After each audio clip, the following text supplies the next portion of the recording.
Hello and welcome. With our planet facing some pretty big challenges, it's easy to wonder what we can actually do. Well, it turns out one of the most powerful tools we have is something you're doing right now, learning. Today we're going to explore how education all around the world is stepping up to help create a greener future for all of us. Okay, let's get into it. So, let's start with a huge question. How can school actually help save the planet?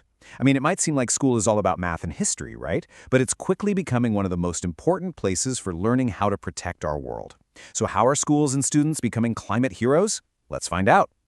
First up, we're going to peek inside the classroom. Think of it like a little world tour to see how different countries are teaching young people, not just about the problems our climate is facing, but, more importantly, about the solutions.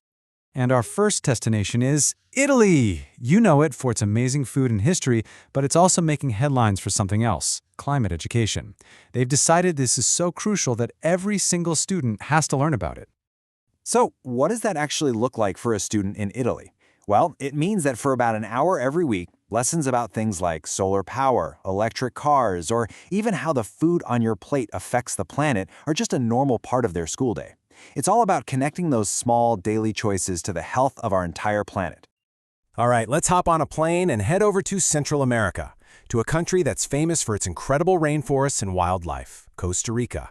They're doing things a little differently, with a much more hands-on approach. Check this out. In Costa Rica, university students don't just sit and read about environmental issues. Nope, they actually go out into the field and work on real projects. This kind of learning by doing is helping the whole country work towards its goal of being carbon neutral. That basically means they're trying to remove as much carbon from the air as they produce. Pretty cool, right? So you can see we have two really different, but super powerful methods here. Italy is making sure everybody gets that solid foundation of knowledge from a young age. Meanwhile, Costa Rica is turning higher education into direct, real-world action. Both are making a huge impact. But what happens after the school bell rings? Does all that learning just stop? Of course not. Let's move on and see how these ideas are spilling out of the classroom and into the entire community. Okay, before we go any further, let's quickly nail down a term you'll hear a lot: carbon footprint. Just imagine it's like an invisible footprint you leave on the planet. It's the total amount of greenhouse gases created by your actions, from turning on the lights to buying a new t-shirt. And the goal, for all of us, is to make that footprint as tiny as possible. Now, here is a fantastic example of how a school can get the whole community involved. In India, there's a Green Schools program. It starts simple. First, they teach kids all about saving things like water and energy. Then, and this is the cool part, the kids take that knowledge home and work with their families to see how much they're using. And finally, the school itself becomes a living example of sustainability for the whole neighborhood. And people are getting so creative with this. In Kenya, they're using theater and traditional stories to explain climate change. In the Philippines, there are mobile apps that help you track that carbon footprint we were just talking about. And in Germany, classrooms are connecting online to share their green projects with each other. It's this awesome mix of ancient traditions and modern tech. Okay, so we've seen what's happening in classrooms and in communities. Now let's zoom all the way out to the biggest picture, the global team effort. Because, a global problem needs global teamwork. And just how big is this effort? Well, think about this.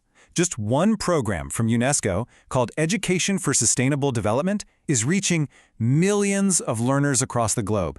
That is a huge number of people getting the tools they need to make a real difference. And it's not just big organizations. Entire countries are getting on board. Take South Korea. They've created a whole national strategy around what they call green growth. They're mixing together government policies, the latest science, and what's taught in schools to create one big, long-term plan for climate action. It's all connected. So the main takeaway here is that none of this happens alone. That small project in a town in Costa Rica is part of the same big idea that's driving a national strategy in South Korea. It's all about local actions and global plans working together, hand in hand. We've seen so many amazing examples from all over the world, but let's just pause for a second and come back to the big question. Why does any of this really matter? What's the real power behind all this learning?